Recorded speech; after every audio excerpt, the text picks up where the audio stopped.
দেখছেন Kolkata TV. Good morning Kolkata নিয়ে রয়েছি আমি জুহিতা। আর গুড মর্নিং কলকাতায় জুহিতার সঙ্গে রয়েছে আমি অভি। বিজেপি প্রার্থী সৌমেন্দু অধিকারীর জনসংযোগ কর্মসূচির উপরে হামলার অভিযোগ, পাথর দিয়ে হামলা করা হয়েছে এমনটাই অভিযোগ উঠছে তৃণমূলের বিরুদ্ধে। একদমই তাই। এবং সৌমেন্দু অধিকারী তিনি যখন এই প্রচার কর্মসূচি সারছিলেন, জনসংযোগ সারছিলেন, সেই সময় পাথরের আঘাতে আহত হয় দুজন। পূর্ব মেদিনীপুরের ভাজাচাউলি সরপাইয়ে এই ঘটনা ঘটে এবং সেই সময় তিনি জনসংযোগ সারছিলেন এবং সেই সময় তৃণমূলের কর্মী সমর্থকরা তাদের উপর চড়াও হয়, তাদেরকে ওপর হামলা চালায়, এমনটাই কিন্তু অভিযোগ উঠছে। এবং সেই ঘটনার জেরে উত্তপ্ত হয়ে ওঠে মেদিনীপুরের ভাজাচাউলি সরপাই এবং এই ঘটনার জেরে দুজন আহতও হয়েছে। সেই ছবি এই মুহূর্তে তুলে ধরছে। জনসংযোগে বেরিয়েছিলেন বিজেপি প্রার্থী এবং তারপরে হামলা চালানো হয় তার উপরে। এই ঘটনায় যেমনটা জানা যাচ্ছে যে তিনি তৃণমূলের বিরুদ্ধে কিন্তু অভিযোগ তুলছেন। আপনারা দেখতে পাচ্ছেন সেই ছবি, যেখানে আহত দুজন, তাদেরকে স্থানীয় হাসপাতালে নিয়ে যাওয়া হয়েছে, আপাতত চিকিৎসাধীন তারা। এবং সৌমেন্দু অধিকারী যিনি কাঁথির বিজেপি প্রার্থী 2024 লোকসভা নির্বাচনে, আর কিছুদিন পরেই সেখানে নির্বাচন রয়েছে, তার আগেই এই ধরনের ঘটনা। জনসংযোগ কর্মসূচি সারছিলেন সৌমেন্দু অধিকারী এবং সেই সময় তৃণমূলের কর্মী সমর্থকরা বিজেপির কর্মী সমর্থকদের ওপর চড়াও হয়, হামলা চালায় এবং যার জেরে আহত হয়েছেন দুজন এবং সেই ঘটনার জেরেই উত্তপ্ত হয়ে ওঠে পূর্ব মেদিনীপুর। আপনাদের আবারও একবার জানিয়ে রাখবো, সৌমেন্দু অধিকারী জনসংযোগ সারছিলেন, সেই সময় হামলার অভিযোগ উঠছে তৃণমূলের বিরুদ্ধে। ঘটনায় দুই বিজেপি কর্মী আহত হয়েছে বলে জানা যাচ্ছে, তারা ইতিমধ্যে চিকিৎসাধীন রয়েছেন এবং এই ঘটনার পরে কিন্তু উত্তপ্ত হয়ে ওঠে পরিস্থিতি।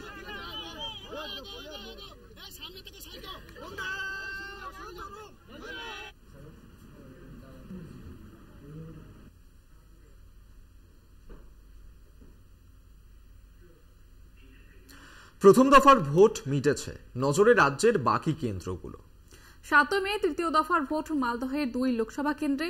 জেলার গাজল এবং মানিকচকের সভা থেকে বিজেপিকে নিশানা করলেন মমতা বন্দ্যোপাধ্যায়। হিসেব দিয়ে বোঝালেন জনতাকে বিজেপির পক্ষে 400 পার করা অসম্ভব। বাংলায় ভোট নেই, দক্ষিণ ভারতে ভোট নেই, পাঞ্জাবে ভোট নেই, দিল্লিতে ভোট নেই, রাজস্থানে হাফ হয়ে যাবে, মধ্যপ্রদেশেও তাই হবে, উড়িষ্যাতেও ভোট নেই। ভোটটা আসবে কোথা থেকে? মগের মুল্লুক থেকে। বিজেপির 400 পারের জবাব দিলেন মমতা।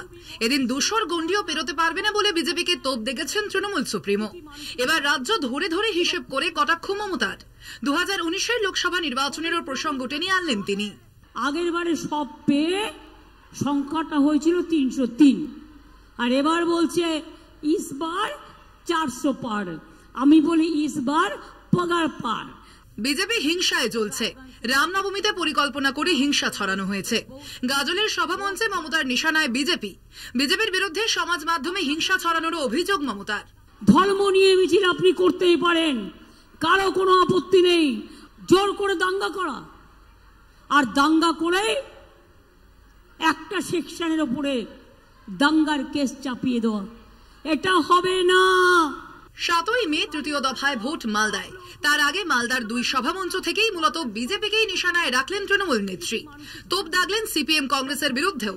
জানালেন জাতীয় স্তরে ইন্ডিয়া জোট হলেও রাজ্যে একাই লড়বে তৃণমূল কংগ্রেস। কলকাতা টিভি। ভোটের মুখে দিলীপ ঘোষের চমক। রাজনৈতিক হিংসায় জখম তৃণমূল কর্মীকে দেখতে হাসপাতালে গেলেন তিনি। অসুস্থ তৃণমূল কর্মীর পাশে থাকার আশ্বাস দিয়েছেন বিজেপি প্রার্থী। তবে স্বভাবসিদ্ধ ভঙ্গিতেই শনিবারও তৃণমূলকে খোঁচা দিতে ছাড়েননি।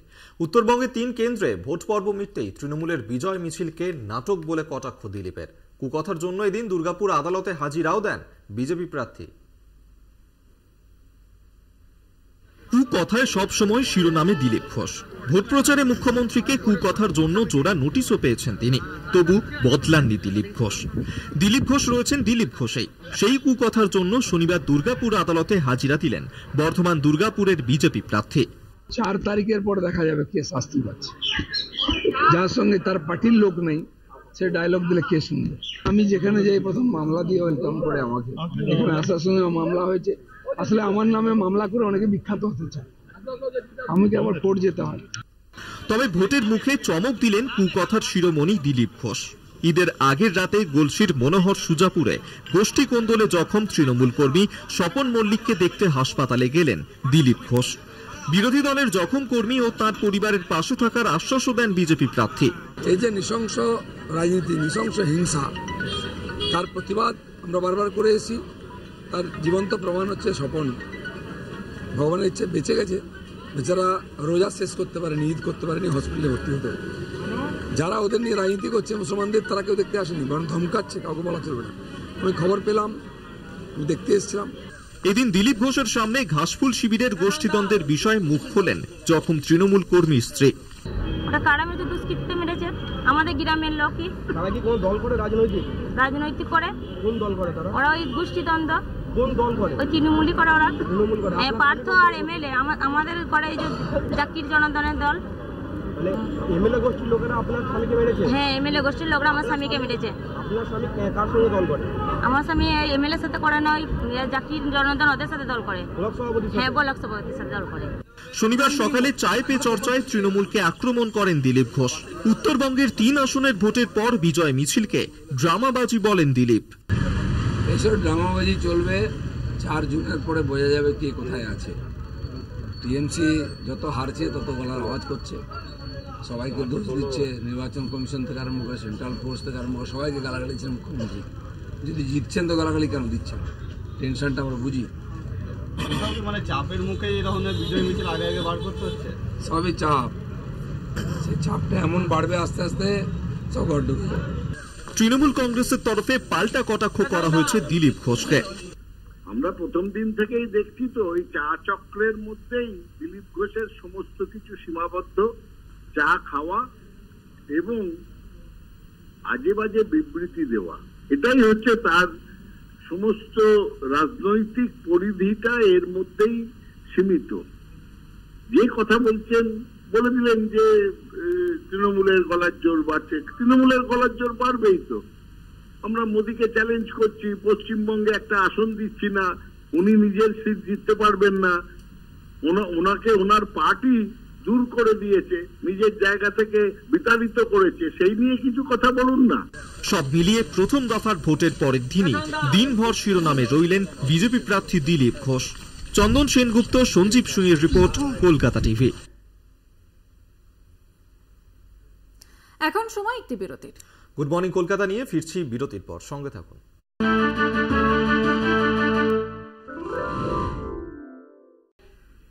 ফিরে এলাম বিরতির পর। যে খবরের দিকে নজর রাখবো, বীরভূমে ছাত্রীর ওপর দিয়ে চলে গেল লরি। সিসিটিভি ফুটেজে দুর্ঘটনার মুহূর্তের ছবি।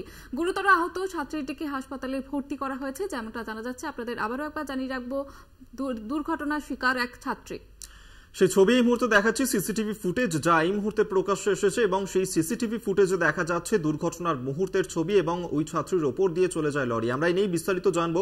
চন্দন কর্মকার টেলিফোনে রয়েছেন প্রতিনিধি। চন্দন। হ্যাঁ, দেখো, যেটা হচ্ছে শনিবার দিন সন্ধ্যাবেলা এক ভয়ানক দুর্ঘটনা ঘটে গেল সাঁইথিয়া শহরের বুকে।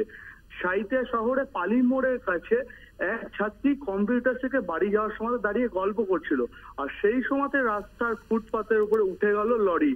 তার উপর দিক দিয়ে লরি চলে গেল। আহত অবস্থায় স্থানীয়রা তাকে উদ্ধার করে সাঁইথিয়া হাসপাতালে নিয়ে আসে, আর সেখান থেকে চিকিৎসার জন্য রামপুরহাট হাসপাতালে পাঠানো হয়। ইতিমধ্যে সাঁইথিয়া থানা পুলিশের তরফ থেকে ওই লরিটিকে আটক করা হয়েছে। ওই ছাত্রী কি অবস্থায় রয়েছে চন্দন? এখনো অব্দি আশঙ্কাজনক অবস্থায় ওই ছাত্রী রয়েছে। ইতিমধ্যে যেটা আমরা খবর পাচ্ছি যে ওই ছাত্রীকে রামপুরহাট থেকে বর্ধমান মেডিকেল কলেজে পাঠানো হবে। বেশ, ধন্যবাদ তোমায়। চন্দন কর্মকার আমাদের সঙ্গে টেলিফোনে ছিলেন প্রতিনিধি। আপনাদের যেমনটা জানাচ্ছিলাম যে বীরভূমে ছাত্রীর ওপর দিয়ে চলে গেল লরি, সেই ছবি আপনারা দেখতে পাচ্ছেন সিসিটিভি ক্যামেরার ফুটেজ, এবং ইতিমধ্যে চিকিৎসাধীন রয়েছেন ওই ছাত্রী।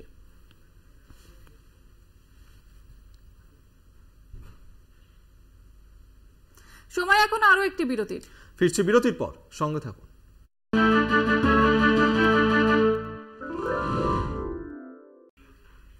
ফিরে এলাম বিরতির পর। যে খবরের দিকে নজর রাখবো, ফের go back slogan Adhir Ranjan চৌধুরীকে। বিক্ষোভের মুখে পড়লেন তিনি এবং তুমুল উত্তেজনা ছড়ায় মুর্শিদাবাদের নওদায়। অভিযোগের তীর তৃণমূল কর্মী সমর্থকদের দিকে। কংগ্রেসের অভিযোগের ভিত্তিতে জেলা প্রশাসনের কাছ থেকে রিপোর্ট চেয়ে পাঠায় নির্বাচন কমিশন। দুদিনের মধ্যে ফের বিক্ষোভের মুখে। নিজের গড়েই বারে বারে বিক্ষোভের মুখে কংগ্রেস প্রার্থী অধীর রঞ্জন চৌধুরী। বৃহস্পতিবারের পর শনিবারও তাঁকে লক্ষ্য করে উঠল গো ব্যাক স্লোগান। এদিন সকাল সকাল নওদায় ভোট প্রচারে যান কংগ্রেস প্রার্থী অধীর। ব্লক সভাপতির নেতৃত্বে প্রচারে যান। সেই সময়ই তার উদ্দেশ্যে গো ব্যাক স্লোগান ওঠে। গাড়ি ঘিরে বিক্ষোভ দেখায় তৃণমূলের কর্মী সমর্থকরা। দূরে একটা পুলিশ একবার এদিক ধাক্কা খেয়ে ওদিক যাচ্ছে, ওদিক ধাক্কা খেয়ে এদিক আসছে। ওদের পুলিশ আর কি, মানে রাজ্যের পুলিশ সব সেখানেও পড়ানো। তো এদিক ধাক্কা মারে ওদিক যাচ্ছে, ওদিক ধাক্কা মারে এদিকে। পিং পং বল যেরকম হয়, পুলিশ সেরকম এদিক থেকে ওদিক, ওদিক থেকে এদিক আসছে। আমরা সবকিছু জানিয়ে অনুমতি নিয়ে তবে কোনো প্রোগ্রাম করছি। অনুমতি দেওয়ার পর যদি প্রোগ্রামে বাধা দেওয়া হয়, নির্বাচনের প্রচার করতে যদি প্রতিবন্ধকতা তৈরি করা হয়, তাহলে দায়িত্ব কার সেটা নির্বাচন কমিশন ঠিক করবে। ওরা চাইছে আমি গাড়ি থেকে নামি, নেমে একটা প্ররোচনায় পা দিই, একটা ক্যাওয়াস হোক, যাতে বলতে পারে যে আমরা মার খেলাম। এটা পরিষ্কার পরিচ্ছন্ন বাংলার দিদির নির্দেশ, তার পরামর্শ যে অধীর চৌধুরীকে ডিস্টার্ব করো আর মানুষের মধ্যে বার্তা দাও যে অধীর চৌধুরীকে আমরা ঠেকে দিচ্ছি, তোমরা কি করবে। বিরোধীদের অভিযোগ 5 বারের বিদায়ী সাংসদ হওয়া সত্ত্বেও কোনো উন্নতি হয়নি নওদায়। পুকুরের বুকে ছাই হবে এবং সেটা বুঝতে পেরেছে বলেই অধীর চৌধুরী আজকে এই অবস্থা। বহরমপুর এবার দেখবে যে অধীর চৌধুরী খায় হয়েছে, নইলে পরে ভাবতে পারেন আগের দিন মুর্শিদাবাদ মেডিকেল কলেজে অধীর চৌধুরী গিয়ে লোককে ধাক্কা মারছে। মুর্শিদাবাদ মেডিকেল কলেজে বিজেপির বিক্ষোভের মুখে পড়েছে, বিক্ষোভের মুখে পড়ে সেখানে গিয়ে তাকে গালিগালাজ করতে হচ্ছে। যে মুর্শিদাবাদ, যে বহরমপুরের বেতাজ বাচ্চা অধীর চৌধুরী, তাকে ছাড়া নাকি গাছের পাতা নড়তো না বহরমপুরে। সেই বেতাজ বাচ্চাকে ভোটে জেতার জন্য যখন সিপিএম এর কাছে হাতুড়ি মার্কা উত্তরীয় করে ভোট চাইতে হয়, তখন বোঝা যায়। আমি কংগ্রেসের সেই কর্মীগুলোর মুখটার কথা মনে করছি, যে কংগ্রেসের কর্মীরা 2008 সালের পঞ্চায়েত নির্বাচনে চাপে দাঁত চেপে সিপিএম এর বিরুদ্ধে লড়াই করেছিল বলে 17 জন কংগ্রেস কর্মীকে এই আনিসুর রহমান দম করে তার ঘণ্টা বাহিনীর হাতে খুন হতে হয়েছিল 2008 পঞ্চায়েত নির্বাচনে। বচসায় জড়িয়ে পড়েন কংগ্রেস ও তৃণমূলের কর্মীরা। তৎপর হয়ে উপস্থিত হয় পুলিশ কর্মীরাও। পরিস্থিতি নিয়ন্ত্রণে আনতে পদক্ষেপ করে। দিন দুয়েক আগেও মেডিকেল কলেজ হাসপাতালে আহতদের দেখতে গিয়ে গো ব্যাক স্লোগানের মুখে পড়েন অধীর রঞ্জন চৌধুরী। মেজাজ হারিয়ে বিজেপি নেতাকে ধাক্কাও মেরে বসেন তিনি। কল্যাণ চন্দ্রের রিপোর্ট, কলকাতা টিভি। সন্দেশখালীতে সিবিআই আদালতের নির্দেশে সন্দেশখালীর যাবতীয় তদন্তের দায়িত্বভার নিজেদের হাতে নেয়ার পরেই প্রথম সন্দেশখালীতে সিবিআই এর দল। এবং 10 জনের সদস্যের একটি দল এলাকায় বাড়ি বাড়ি গিয়ে গ্রামবাসীদের সঙ্গে কথা বলেন। দায়ের হয়ে যাবতীয় অভিযোগ খতিয়ে দেখতে এলাকায় যান তারা। 5 জানুয়ারি সন্দেশখালীতে ইডি আধিকারিকদের উপর হামলার ঘটনার প্রাথমিক তদন্তের দায়িত্ব দেওয়া হয় সিআইডির সিটকে। পরে আদালতের নির্দেশে তদন্তের দায়িত্ব দেওয়া হয় সিবিআইকে। ফলে রাজ্য পুলিশ শাহজাহানকে গ্রেপ্তারের পর তাকে তুলে দেয় সিবিআই এর হাতে। তবে শুধু 5 জানুয়ারি হামলার ঘটনা নয়, সন্দেশখালীর অন্যান্য মামলারও তদন্তভার দেওয়া হয় সিবিআই এর হাতে। আদালতের নির্দেশে সিবিআই দায়িত্ব পাওয়ার পর এই প্রথম 10 জনের সিবিআই আধিকারিক পৌঁছন সন্দেশখালীতে। ইতিমধ্যে সন্দেশখালীর মানুষের অভিযোগ নথিবদ্ধ করতে সিবিআই এর নিজস্ব একটি পোর্টাল খোলা হয়েছে। সিবিআই সূত্রে খবর, বেশ কিছু অভিযোগ জমা পড়েছে সিবিআই এর এই ওয়েবসাইটে। অভিযোগের ভিত্তিতে সিবিআই আধিকারিকরা কেন্দ্রীয় বাহিনী নিয়ে সন্দেশখালী থানা এলাকায় যান। সুন্দরখালী, কর্ণখালী, মাঝের পাড়া, পাত্রপাড়া, নতুন পাড়া সহ একাধিক পাড়ায় গিয়ে গ্রামবাসীদের সঙ্গে কথা বলেন আধিকারিকরা। তাদের অভিযোগের ভিত্তিতে সত্যতা জানার চেষ্টা করেন। চলতি মাসের 16 এপ্রিল সন্দেশখালী নিয়ে বসিরহাট পুলিশ জেলার পুলিশ সুপার হোসেন মেহেদি রহমান এবং নেজার থানার পুলিশ আধিকারিকদের কাছ থেকে তথ্য নেয় সিবিআই। বসিরহাট পুলিশ জেলার পক্ষ থেকে নেজাট ও সন্দেশখালী থানার 10টি জায়গায় পুলিশ অভিযোগ গ্রহণ কেন্দ্র খোলা হয়। সেখানে প্রচুর অভিযোগ জমা পড়ে। জমির দখল সহ একাধিক অভিযোগ ওঠে শেখ শাহজাহান বাহিনীর বিরুদ্ধে। রাজ্য পুলিশের কাছ থেকে তদন্তের দায়িত্ব হস্তান্তরের সময় সিবিআই আধিকারিকরা সেই অভিযোগ নিজেদের দায়িত্বে নেন। অভিযোগের সত্যতা জানতে সন্দেশখালীতে হাজির হন সিবিআই আধিকারিকরা। সন্দেশখালীর মাঝের সরবেরিয়ায় শ্যামল ঘোষের বাড়িতে যান সিবিআই আধিকারিকরা। শ্যামল ঘোষ সিবিআই এর কাছে অভিযোগ জানান তার 3 বিঘা জমি দখল করেছে শেখ শাহজাহানের বাহিনী। সেই জমির বিষয়ে তদন্ত করতে দখল হয়ে যাওয়া মাছের ভেড়িতে যান সিবিআই আধিকারিকরা। অর্চনা ঘোষের অভিযোগ, জোর করে জমি দখল করে শাহজাহানের বাহিনী। অভিযোগের ভিত্তিতে তার বাড়িতে যায় সিবিআই টিম। বলতেছি যে আমরা জমি ধান চাষ করতাম, তারপরে আবার মাছ চাষ করতাম, সেই সব কাগজপত্র দেখতেছে, ওরা একটু চেষ্টা করতেছে। আমরাও দেখি, ওদের ওপরে ভাড়া ফোন দিয়েছি দখল করেছে শাহজাহানের ভাগনা। হ্যাঁ জানিয়েছিলাম, শাহজাহান শেখের কাছে জানিয়েছিলাম, শাহজাহান শেখের কাছে বিচার দিলাম। শাহজাহান শেখ বলে আচ্ছা দিন করলো। শাহজাহান শেখ বলে তোমাদের নামে কোনো কাগজই নেই, ওদেরই নামে কাগজ হয়ে গেছে, তোমরা কি করবে বলে আমাদের হেঁকে তেড়ে দিল।